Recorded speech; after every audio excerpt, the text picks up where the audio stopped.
Okay, thank you very much. First of all, thank you very much for the invitation to the organizers. It's a pleasure to be in here and talking of the things I like to work, which is mainly cybersecurity and transportation. So my name is Santiago Caceres. I come from ETRA, Research and Development. So we are a large industry based on Spain, and we have presence in Europe, Latin America, and so on. So I work for a company which mainly develops ICT solutions for ITS and for the smart city, okay? And I work in the cybersecurity area. So I'm going to talk about the cybersecurity and the traffic management, transportation systems. That is the content, and mainly the challenge is that you pay attention to my presentation, okay? So maybe I can capture your attention just having Charlize Theron on the slide, okay? So maybe you remember The Italian Job. It's a quite new film movie. It's good, okay? It's not a bad movie. Maybe you don't like Hollywood movies, but this one, I like it. And you can see there that there are some bad guys who want to steal some money, and what they do is to hack the traffic management system of the city of Los Angeles, okay? They do some evil things that turning green all the traffic lights. And if you are wondering if this can be done, okay, I will answer you straightforward. This cannot be done, okay? There are other things that can be done in this kind of systems that are quite bad, and I will not tell you in this presentation, okay? So, yeah, first of all, think about this kind of systems, of the traffic management system. So all of us are users of traffic management system and transportation systems. We use it in every day in our lives, okay? So most of you take the car to go home or take the bus and in the morning for going work. And I have these figures for the Commission. It's the EU Transporting Figures, the Statistical Pocketbook of 2014. And it says that a total of 5,100 billion person-kilometer road passengers in the EU 28. That means person-kilometer is one person transported a distance of 1 kilometer. So now think about the figure, 5,100. That's a huge figure. Sometimes it's so huge that you don't really understand what it means. So these systems are very important. And most important, what can cause a disruption in these services? So it's quite hard to quantify a disruption in this kind of systems, but there are some figures already there. So for example, if you think in the public transit strike in 2013 in the San Francisco city, the Bay Area Council Economic Institute, in an estimate conservation, thought that the losses were over $200 million, okay, which is a lot. And if you think that the compromise of the mobility of the people, it has been compromised, the mobility of the people inside the city, and this was affecting the whole region, so they were estimating a cost of $73 million a day for the region of San Francisco, okay? And if you don't think about figures, because money is not the most important thing in the lives, you will agree with me. If you think, for example, in the environmental impact, that means that due to traffic congestion, it was generating almost 16 million pounds of carbon and wasting 800,000 gallons of gas every day. And I didn't list it here as social impact, but it also has social impact because, for example, children have to be in the school in the very morning, so this has social impact also. So think about it. So how are these services composed, and how can we relate it to cybersecurity? Well, first of all, these systems are more and more depending on ICT. So ITS and ICT are more and more linked. You all know and have heard about vehicle to infrastructure, vehicle to vehicle communications, emergency services that are linked to traffic management systems. So in case of any incident in the city, they are given some priority with the traffic lights. So more and more, this is linked. Summing up, you have the end users, and these are the citizens, and they are demanding more and more services, and they want to have more information on their hands, okay? So that means that they want to know how is the traffic status in the city, they want to know when the next bus is stopping, etc., okay? And then think in how the city grows up, okay, and how these systems grow, and they are constantly growing. If you think in the entities that are involved in those systems, if you think in the mobile phones that the people have, in all the sensors that are placed around the road, there are many, many of them. What does it mean? Sum up all these three things and you will come up that there are a lot of threats outside. So you can link it with the threats and the vulnerabilities, okay?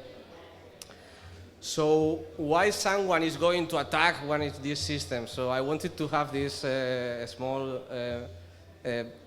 categorization of the motivations behind of these cyber attacks. So first of all, and this is the most common, is the challenge, the personal satisfaction, or the smart guy saying, okay, I can break your system and I will do it because it's fun, okay, it's funny. So we have seen it this many times. Maybe you remember there were a couple of years here in Barcelona, in the metro, there were some pornography movies on the walls and on the video, running for several times. So that was someone having fun, okay?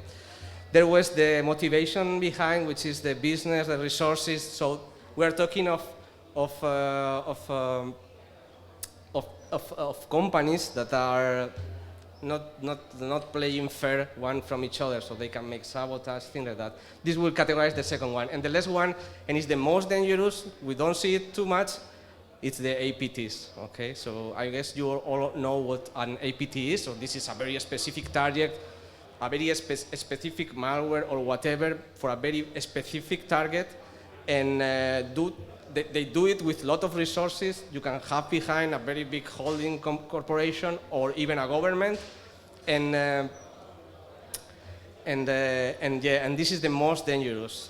Fortunately, this is not the most common. Okay, so I have one example of the first one. Just a second, I'm playing a video. This is very funny, so please all pay attention. So this is one of the things I was talking about when some guys having fun, okay? So, and this is what happens when you are managing variable message signals and you maybe are using a very well-known protocol which has public specifications and you don't encrypt your things or just leave everything as it is, like passwords by default and things like that. So you see there, it seems an interurban road, it's 50, the speed limit, and the guy is just playing around in 5. Okay, so everyone is going slow and slow. And now a happy smiley because it's good that people goes motivated in the car. Okay, and now even more, you see, he's very proud of what he's doing. Okay, so it's just, I don't know if anyone knows Dutch here, but he's putting some message in the variable message. I don't know, Max is conic, maybe it's Max is here or something like that. So you will see in a moment. In real time, he changes the variable. Max is here, okay. And then something else behind, but he is so happy of what he has done that he thinks now to put his face on the panel, okay? So is he in a party or something like that? And yeah, that's me, guys. Okay, and greetings to everybody. Famous, a celebrity, okay?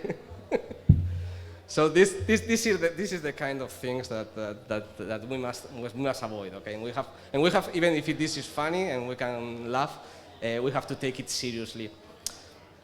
So coming back to the traffic management, this is actually a high-level architecture view of deployment of a traffic management system. So you've seen on the screen the upper level and the lower level. In the upper level, you have the traffic control center with all the servers, with all the machinery, the user interface. Then we normally have all the city around wired by optical fiber, and we normally separate logically all the traffic stuff from all the camera surveillance, okay? And then you have a communications controller and all the equipment that is in the road, okay? And you have this central element. I don't have the pointer because I have to point many screens, but you see there the traffic controller. Traffic controller is something that is managing a lot of traffic lights, a lot of sensor, is sending, receiving information, communicating with the traffic management system. So think that in a medium to large city, you may have around 2,000, 3,000 of these elements in each one of the intersections of your city. So if you go now outside Barcelona and taking a walk, take a look for a wardrobe, which is more or less a little bit smaller than me, which I'm not taller, okay? A little bit smaller. It's a wardrobe, and inside it's a computer, okay? It's a computer with some with some proprietary system, normally running on a Linux, on a Windows.